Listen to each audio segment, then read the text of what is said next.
I feel like I'm Chapo. I feel like I'm Chapo. With all these shooters, I'm the king of me body. This is the new face of organized crime, and he's the godfather. I'm a cocaine cowboy, but I'm living in Georgia. In any community that has the availability of cocaine, heroin, methamphetamine, dangerous drugs, designer drugs, you can directly or indirectly connect it to Chapo. Joaquin Guzman Loera, better known as El Chapo or Shorty, is officially the world's most powerful drug trafficker. Short man, big title. The Mexican drug cartels control these distribution cells throughout the United States, and in Mexico, and in Brazil, Europe, Australia even. From rags to riches, in less than a decade, he turned a startup operation into a multinational criminal empire. Chapo Guzman is like the Osama bin Laden of drug trafficking. But El Chapo has proven to be more elusive than bin Laden. He was captured in the 90s and managed to escape 8 years later. El Chapo bribed his way out of what was supposed to be a high-security penitentiary in Mexico. Authorities in Mexico and the U.S. have tried to catch him, so far unsuccessfully. ¿No será que el Chapo Guzmán es el narcotraficante más poderoso de todos los tiempos, porque lo protege el gobierno más poderoso del mundo? He always seems to vanish just in time, and even with the U.S. government on his trail, he's still a free man. He is the #1 criminal operating in the world. Both dangerous and seductive, his myth grows as he evades the law.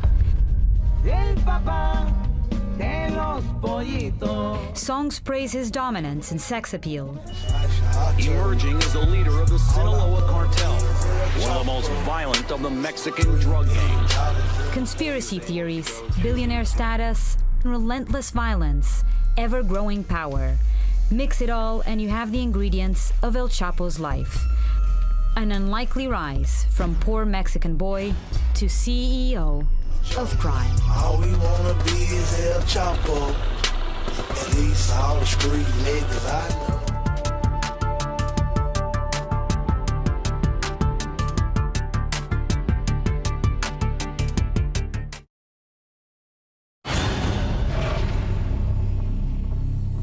That's why we decided to take this extraordinary move. There's no question that Guzman is public enemy #1. Chicago, America's third largest city, with almost 800,000 Hispanics, it's a stronghold to the shadow known as El Chapo. Here in Chicago, Chapo's really taken a hold because it is a foothold through the Midwest. But most importantly, we may have here the 4th or 5th largest Mexican population outside of Mexico. It allows Chapo's organized crime surrogates, quite frankly, to hide amongst tens of thousands of hardworking, law-abiding Mexican Americans. In the 1930s, Al Capone was Chicago's public enemy #1. Today, that title is held by El Chapo, a man who has never set foot in this city. Guzman is by far the greater threat to the citizens of this community and the United States. This drug kingpin declared in 2006 that he wanted to make Chicago his distribution center, and he did. With the help of 2 of the most powerful gangs, the Latin Kings and the Gangster Disciples, he controls 80% of the heroin, cocaine, marijuana, and methamphetamine that floods Chicago, netting him at least $3 billion a year. Primarily, the largest, most violent gang in the city is the Gangster Disciples. They are the ones, for the most part, along with the Latin Kings, that control the movement of heroin on the streets of Chicago. Approximately 100,000 documented street gang members. Chicago, the Midwest, and border cities have all been heavily tapped by the Sinaloa cartel, El Chapo's criminal organization. Arizona is one of the busiest areas for drug trafficking along the U.S.-Mexico border. Tucson Border Patrol sector accounts for 49% of the seizures along the southwest border when it comes to marijuana. but his reach is even bigger.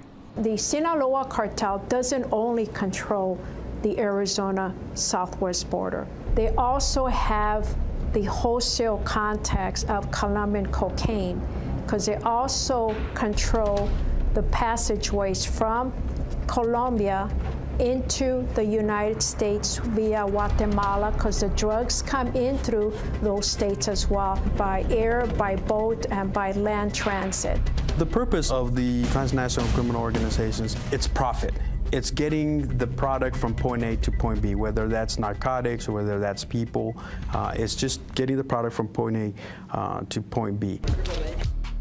There is not, right now, a more significant, powerful trafficker than Chapo. He makes Al Capone, John Gotti look like Boy Scouts. To many, El Chapo is a folk hero, a cultural icon followed by thousands. Songs praising his lifestyle are popular on both sides of the border.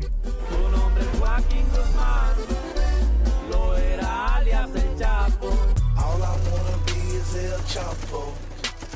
$3 billion in pesos. This team of investigative reporters from Univision spent months digging into his life to unravel the true El Chapo and to understand how a man who appears to be everywhere remains so elusive. El Chapo is everywhere, and they're not embarrassed or shy about saying, no, no, no. This is not Chapo, the narco trafficker, drug kingpin. This is El Chapo, our friend, and why are you here? He could be a colorful guy, but we shouldn't forget that he's a very violent guy. To see all this chaos and all this destruction and death and come from this one guy, you go, oh my God. I mean, he's everywhere, so we could go everywhere and do a story about El Chapo. When we come back, the Univision team takes us into the heart of El Chapo country in Mexico, to the capital of his worldwide drug empire.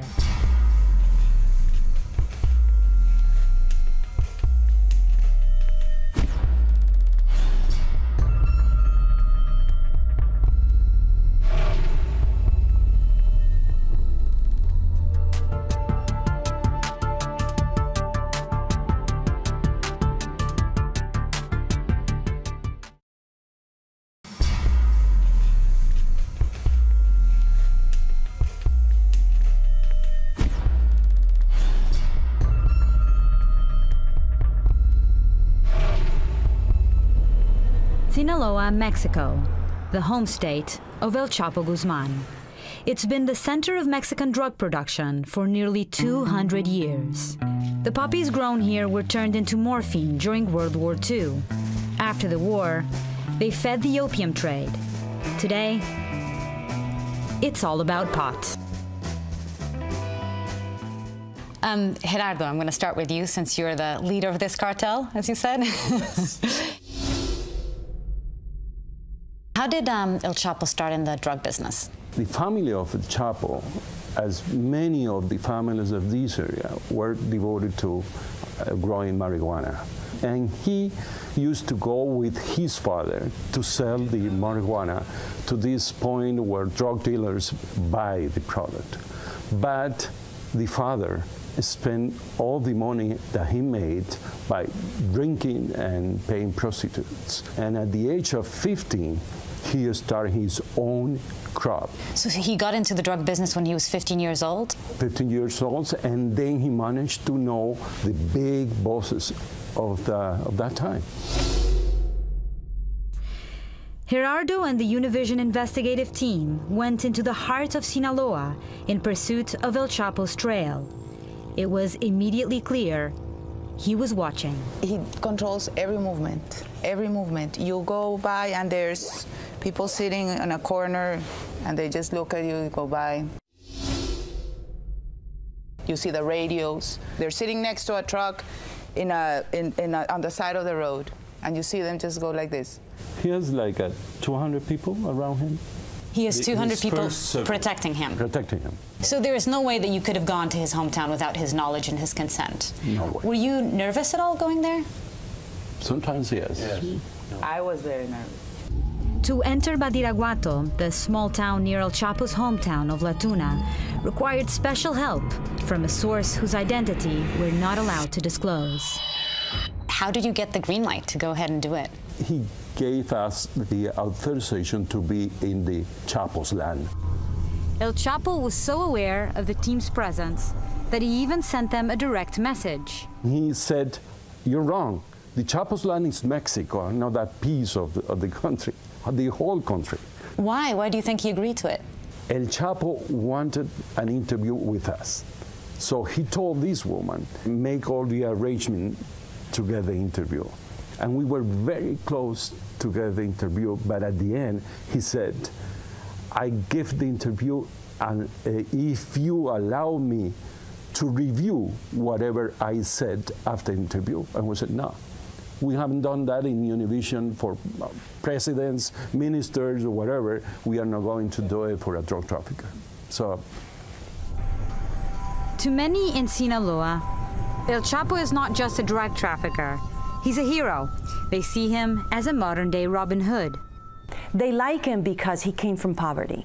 And the myth is that he helps the poor people of the Sierra, the mountain range where he grew up. He mocks the United States, and they love that. I mean, here's a kid who came from a very poor neighborhood in Mexico, first grade education, and he's known all over the world now. And like you said, they think that he's mocking the United States, and nobody's been able to capture him. They caught Osama bin Laden in another continent, and he's across the border, and they can't catch him. So while filming this, you kept on hearing people referring to him as sort of the Robin Hood who's bringing money and food to the people. That's his reputation around it. But the only thing that they got from him is protection and some contracts for the source of the marijuana. But that's it. Because the region where he's from is still really poor. It's one of the poorest regions of Mexico, according to the Mexican government. In his early 20s, he was in charge of the airplane operations for Mexican drug kingpin Miguel Ángel Félix Gallardo. El Chapo Guzman was one of the figures. I mean, he certainly was what I would call a key player within the Sinaloa cartel. But I don't even think at that time he was yet the major figure. He would become that in the 90s. After Félix Gallardo's capture in 1989, El Chapo slowly took control of the entire Sinaloa cartel. Over the last 15 years or so, Guzman has become the head of the Sinaloa cartel. The war between cartels hasn't stopped. The trail of blood from criminals and innocent victims keeps growing. According to the latest death toll in Mexico, over 77,000 people have died in drug-linked violence since 2006. Particularly people that are involved not just in drug trafficking, but kidnapping, extortion, and all the other kinds of organized crime, human trafficking, that the major cartels in Mexico that are based in Mexico are involved in. El Chapo Guzman has taken over the organization. So he's certainly been engaged in a lot of murders of people and a lot of violence. And no one is immune from El Chapo. Well, for me personally, while I was on the border, there was a veiled threat from Chapo to chop my head off. He'd done it before, leaving the heads of several members of his rival cartel, Los Zetas, in Nuevo Laredo, Zetas territory. He also left a written threat, signed, "Sincerely, El Chapo." Chapo has an organization that is second to no one in terms of the power, the corruption techniques that he has. ¿Y para qué quiere las armas? ¿No sabe usar armas? Is the most wanted drug lord in the world. Pero eso no parece haber intimidado al Chapo. Joaquín El Chapo Guzman Loera. Del narcotraficante más buscado del país, el Chapo Guzman. Il Chapo Guzman ha inventato i tunnel sotterranei tra Messico e Stati Uniti. And Forbes magazine wants him for an interview because he's made their annual list of the world's billionaires. 超级毒枭墨西哥头号通缉犯，美国政府为了抓到他，甚至悬赏500万美元。 The threat of Chapo is everywhere. Can you give us an example of how you felt that? We were told that an interview we did had been recorded. And I was here in my apartment, in the safety of my own home. And Gerardo forwarded some of the recording that they got. And just to hear my voice on somebody else's tape when I didn't know, I freaked out. That was very scary, to hear somebody else recording you without you knowing. El Chapo was listening and watching, doing whatever it takes to protect the international drug empire he built, and reminding us all that he is everywhere.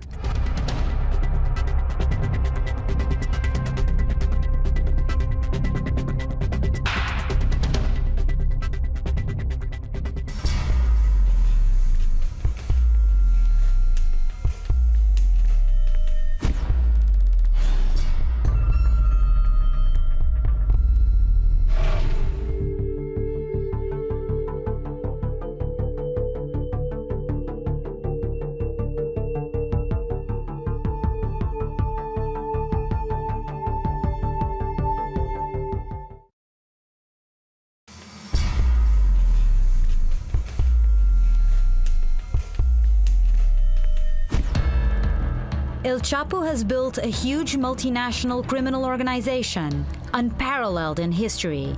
He's like the Amazon.com of illegal drugs. This guy is a business logistic genius. If he had chosen to go the right way, he might be the head of Univision or ABC or another major corporation. That's how smart he is. They pretty much control the wholesale, the trafficking, and the distribution of all drugs that come into Arizona and a bigger part of the United States. His corporation acts like a computer virus, grabbing information, expanding territory, destroying enemies, and taking control. Un cartel funciona como cualquier organización, corporación. Hay un jefe que está encargado de toda la organización, tiene varios lugartenientes y con ellos pasan órdenes a los jefes de plazas. With a simple formula that offers partnerships, he diffuses potential enemies and turns them into allies, and sometimes even friends. Other drug dealers have tried to place their people everywhere. But what he do is he reached an agreement with the locals, and he said, like, okay, you continue controlling this area, but I'm above you. And with this system, it's like franchising. He's controlling everywhere. He's got agreements with people in Central America, in South America, in Europe, and even with the Chinese people, there was an agreement with a gang from China. So we could go everywhere and do a story about El Chapo. And where else did you see El Chapo's reach in the world? We also realized that the Europe market is very important for El Chapo because they pay much more for the drug than what they pay in the United States. So you're doing a documentary about a Mexican drug lord, and yet you'd have to travel to Colombia, to Panama, to Spain. What does this tell you about his reach around the world? Yeah, he's everywhere. And the amazing thing is that he also threatened people in Spain. I mean, I didn't expect the Spanish authorities to be threatened by El Chapo, but then the man who handled this operation didn't want to go on camera, and I finally convinced him, but he asked me not to release his name or his surname. I find it quite strange, but he said, like, you know, Chapo's El Chapo. The key to El Chapo's success is access to the U.S. market, and he gained that through a brutal war with his rival cartel, the Zetas. All these cartels, whether it's the Zetas or whether it's Sinaloa, they murder people right and left. That's how they enforce their rules. First, he took control of the smuggling routes. Then, he found clever ways to get the drugs across one of the most militarized borders in the world. So El Chapo realized pretty early on that one of his biggest challenges was to get the drugs across into the United States. And he came up with this brilliant idea of creating tunnels. Well, the first tunnel was in the 90s. It was in Douglas, Arizona. These are million-dollar structures. He brings the miners from the state across the border, and they do these humongous things. They've got concrete walls. They've got electricity. They had rails, and some of them were like hydraulic rails so that they could carry massive amounts of marijuana. In Nogales, Arizona, Tiffany went underground, literally, to take a closer look at some of the 127 tunnels controlled by El Chapo. Through their investigation, the Univision reporters confirmed the location of 62 of them. This Nogales, the Plaza of Nogales, is controlled by Chapo Guzman Sinaloa cartel. And how common is it to see tunnels in this segment of the border? This right here, it's amazing it hasn't caved in on itself. Since 1990, we found well over 100 tunnels just in this area, which is less than a half a mile. And they're experts in the mining, aren't they? Absolutely. Sonora is known for mining. So what we found through our intelligence department is that a lot of these people that are used to dig these tunnels are engineers that were laid off from the mines or may work for them still. The tunnels are the main attraction. Just days ago, on October 31st, almost as a Halloween treat, U.S. and Mexican authorities discovered another super tunnel that ran for 1/3 of a mile between San Diego and Tijuana, the same city where Gerardo found one right in front of a police station. They take drugs from Mexico to the United States, and they bring back money. Cuts. And guns. And guns. And guns. So I actually did a story That's about gun his trademark. trafficking, and I went into one of these tunnels, and it is incredible. I mean, it was worth over $1 million, but they said that within a couple of weeks, he would have made that money back just by bringing drugs into the United States and guns and cash down. He plays the odds, too. He knows his math. He uses the tunnels for the big loads. He's completely daring. He's nuts. He clones Border Patrol cars. He gets the Border Patrol, exactly the same thing, and he passes it across the border.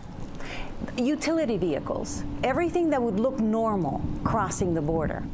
And he does that for the heroin and the cocaine and the meth, which is the smaller amounts. He uses the pedestrians.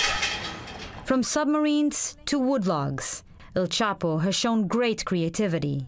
From an 18-wheeler to aircraft to U.S. mail, UPS, FedEx, to the trunk of a car, to the backpack of an 18-year-old riding a bus. Chapo does not play by the rules. He has unlimited resources. Every time we put pressure on our cartels, whether it's technology, manpower, personnel on the border, they will become more creative, and then there's always the chance that they will change their tactics. To maintain these sophisticated operations, El Chapo needs money, and he's got it, tons of it.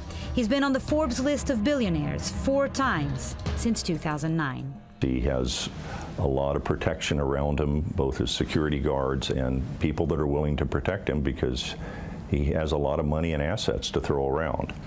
Financial power gives him a long reach.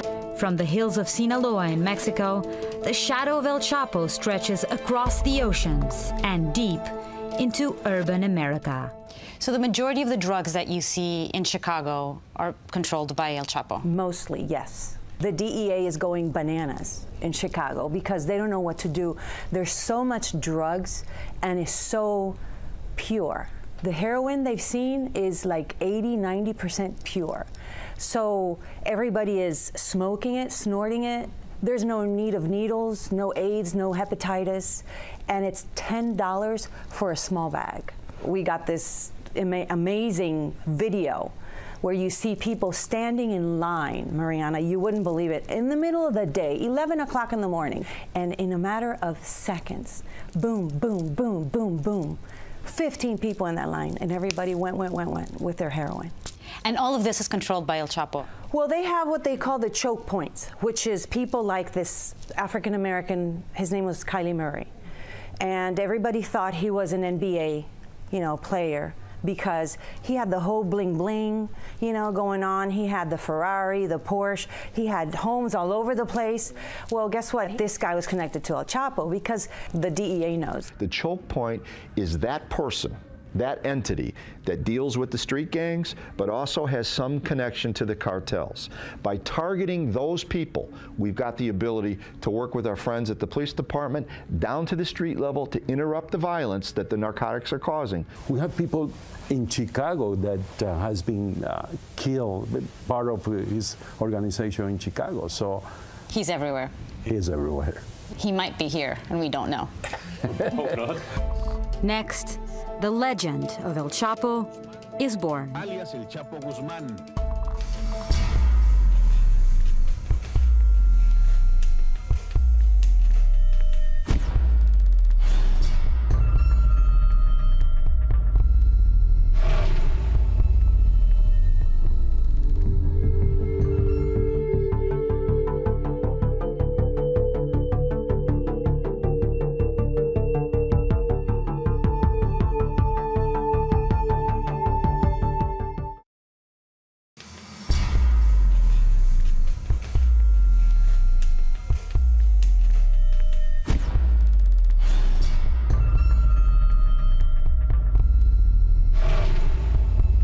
For years, El Chapo built his empire in relative obscurity, killing competitors, cutting deals, and bringing tons of drugs into the US.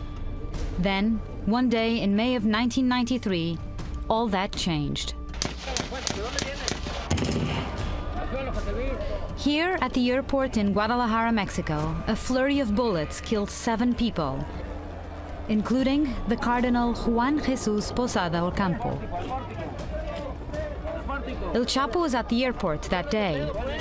Who really killed the Cardinal is still unknown, but many originally believed the Cardinal was assassinated by El Chapo. Es hasta después del asesinato del Cardenal Posadas cuando las autoridades nos empiezan a decir que hay grandes capos. Y entonces nos dicen que uno se llama Joaquín Guzmán Loera, alias El Chapo Guzmán. For the first time, Mexico learned that it had its own drug lords, and one of them was Chapo Guzman. Soon, authorities said that El Chapo was actually the intended victim. The Cardinal was merely caught in the crossfire. Still, he became the most wanted man in Mexico. It was the beginning of the legend of El Chapo. Using his money and influence, he miraculously slipped away by crossing the border to Guatemala. Then, on June 9th, he was quietly captured by the chief of intelligence of that country. Íbamos con toda la seguridad necesaria para poder responder, precisamente pensando en que pudiera haber algún grupo que lo tratara de rescatar. Today, Otto Pérez is the president of Guatemala. For 20 years, he never spoke about the capture.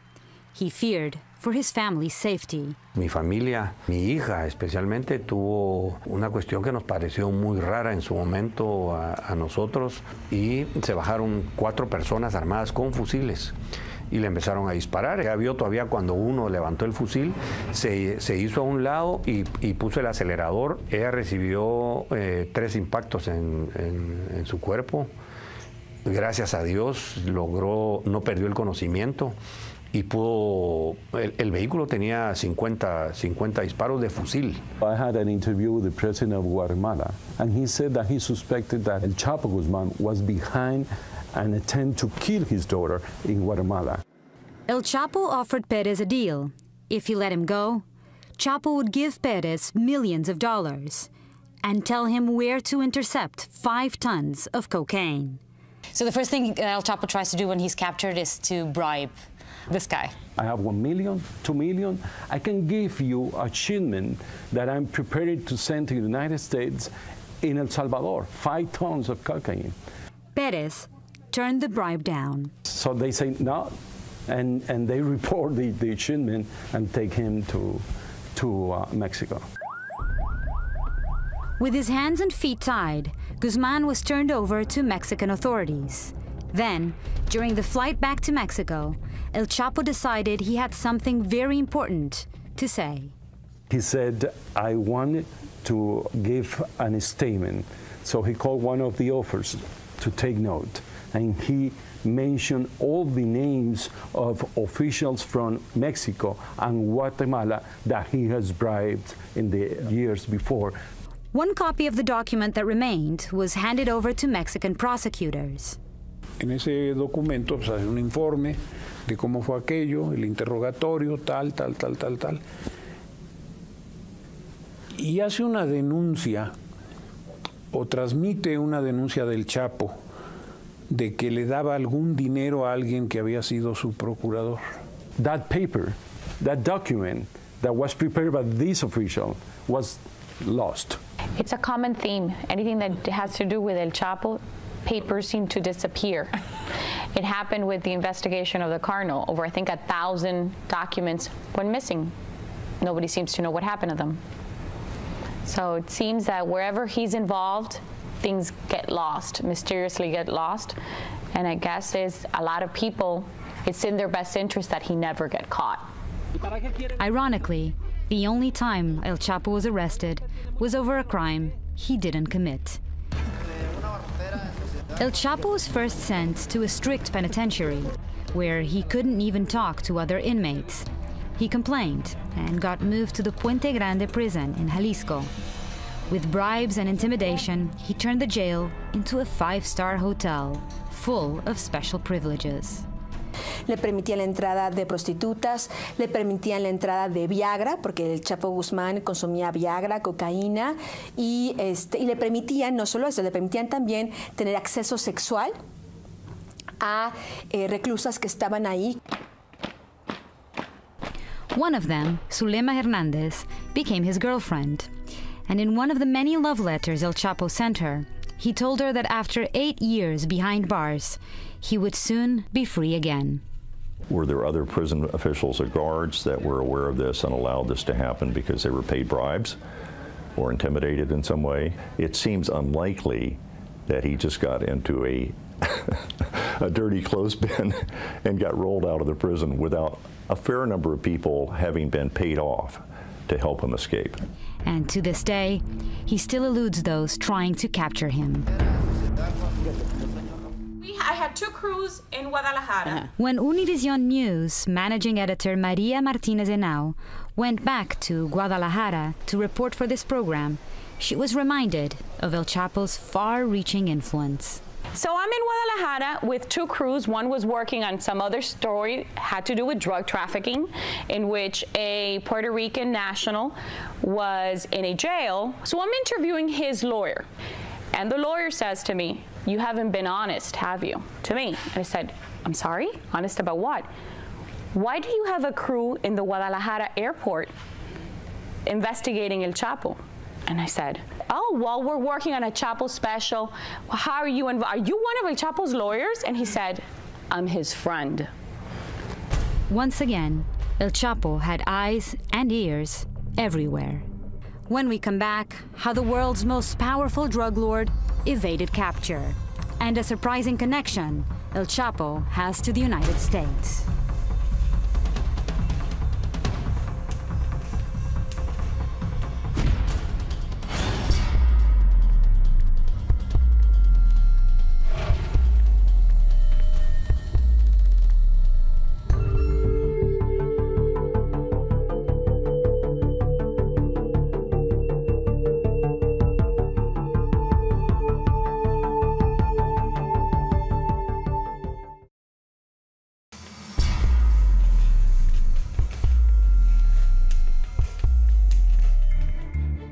While El Chapo's drug empire circles the globe, he has a special relationship with the United States. I see young people dying from heroin overdoses, and I see gang members shooting it out, killing innocent people because they want to control the market because it's the way they make their money. And I see Chapo sitting on a mountain in Mexico counting his money. We look around Los Angeles, New York, Miami, Houston, many cities across the United States. The major, what I call first level of wholesale distribution, multi-kilo distribution, that's controlled by the Mexican cartels.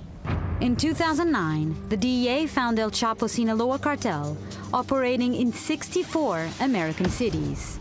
But his ties to the U.S. run even deeper. We unearthed a driver's license with his picture. We saw it was like, that's his picture. It was An American driver's license? Yes, from California. It's his picture with another name and another address, but it's his picture. And he used it for buying 2 cars. He bought 2 Corvettes. To bribe some comandantes in Mexico. To bribe Mexican generals. Bribery is key to El Chapo's success at remaining free. He's able to certainly corrupt officials. He's able to intimidate government officials. And that might explain what happened to a Mexican general who tried to capture El Chapo. Yeah, there was a military that worked in Sinaloa, in the place where El Chapo controls, and he was fighting against El Chapo. He actually take his militaries to the hometown of El Chapo.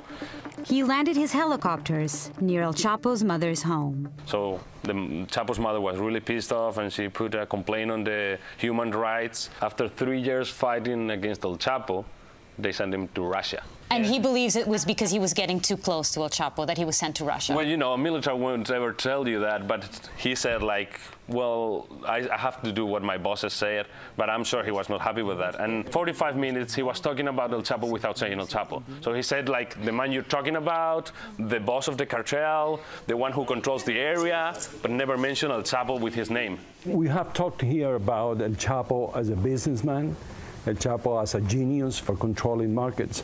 But we have to say also that most of the violence in Mexico is happening because of his planning as a micromanager of how to kill his enemies. Even with a reward of $5 million from the U.S. and $2 million from Mexico, nobody has turned him in. Chapo Guzman remains a person that's most wanted from not only DEA but all other American authorities. And it seems the Mexican government goes after his competitors more forcefully. I mean, it's such a coincidence that the nemesis of El Chapo are being killed or arrested. Right. El Chapo's competition is being brought down. How come El Chapo's and his organization, which is the strongest, nothing's happening to them? An analysis of arrests by NPR found that even though El Chapo's cartel is the largest, it only accounts for 12% of all federal cartel arrests in Mexico. It might be a good strategy to go after the Zetas first and then Sinaloa. There's a commitment on the part of the Mexican government at the federal level to go after and destroy all of the powerful, big, organized crime groups. You can't just leave one left standing. But there is another, more sinister idea about why El Chapo has been able to escape the law. People that follow his life believe that he had an agreement with the United States anti-narcotics agencies. Yo me pongo a seguir el caso de Vicente Zambada, el hijo del Mayo Zambada, en Chicago. Y descubro que su defensa empieza a fraguar, a articular un argumento insólito en la defensa del joven capo. Y era que el gobierno de Estados Unidos no podía juzgarlo por el tráfico de drogas porque el gobierno de Estados Unidos le daba permiso para el tráfico de drogas.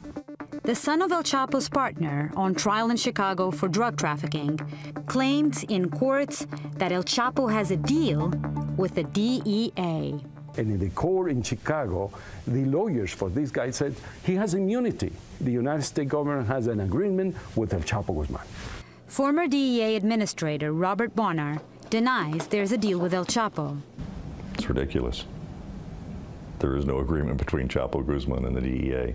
Nothing the DEA would more like to see than the capture of El Chapo and ideally his extradition to the United States. But it wouldn't be the first time the DEA worked with drug cartels. In the 90s, they made agreements with Colombian cartels. When they were fighting the cartels in Colombia, the government and the DEA made some questionable agreements with the cartels to destroy the Medellin cartel. Of course, DEA will take information from one cartel and use it against another cartel. We did that in Colombia. But once the Colombian government said enough is enough, It took them 10 years to destroy the two most powerful drug cartels the world had ever seen. They went after the Medellin cartel first, then they focused on the Cali cartel, ultimately locating and killing Pablo Escobar. So how would you compare Pablo Escobar to El Chapo? El Chapo has more money to pay bribes than Pablo Escobar. The Medellin cartel paid bribes for getting some specific favors. My impression is that El Chapo paid monthly bribes. El Chapo is a bigger player in this arena. Pablo Escobar only controlled cocaine. El Chapo controlled every drug that you can imagine. And he is in Europe, he is in Africa, he's in the United States, and all Latin America. He's bigger. He's a global player. He is. Others think that the governments of both the US and Mexico are simply not doing their best to capture the CEO of crime. All Mexico has to do is look to the way Colombia took care of business. And yes, the US had to help. Mexico cannot do it alone. The US has to be involved. If you cut the head off of a snake, the snake is not going to exist anymore. It's interlinked, like the CEO of a corporation. If that CEO did not exist, it's going to frustrate that organization, which will ensue instability, a great instability, and for us, the best attack is when they're vulnerable. It's important for us to take people off the street corner that are involved in violence, but we can't stop there. We've got to link it back to the people that transport, stash it, are accountable for it, and we've got to follow that all the way back to the border, even though we're 2,000 miles off the border, and work with our counterparts in Mexico along the border to hold Chapo responsible. You know, if we paid attention to the poison that Chapo Guzman is sending to the United States, we shouldn't tolerate it. While he sends his poison to the United States, he also sent precious cargo here. In 2011, his wife, Emma Coronel, gave birth to twin girls at this hospital near Los Angeles, California. El Chapo knows how the system in the United States works. He sends his wife, who's a U.S. citizen, to give birth to twins in California. So he's got these two girls, which are U.S. citizens, by the way, that can be U.S. presidents, mind you. He, in a way, is taking advantage of the American way to make his children be American citizens, laughing at us the whole time. Father, folk hero, drug lord, killer. The many faces of El Chapo. The most wanted, yet the most elusive criminal in the world.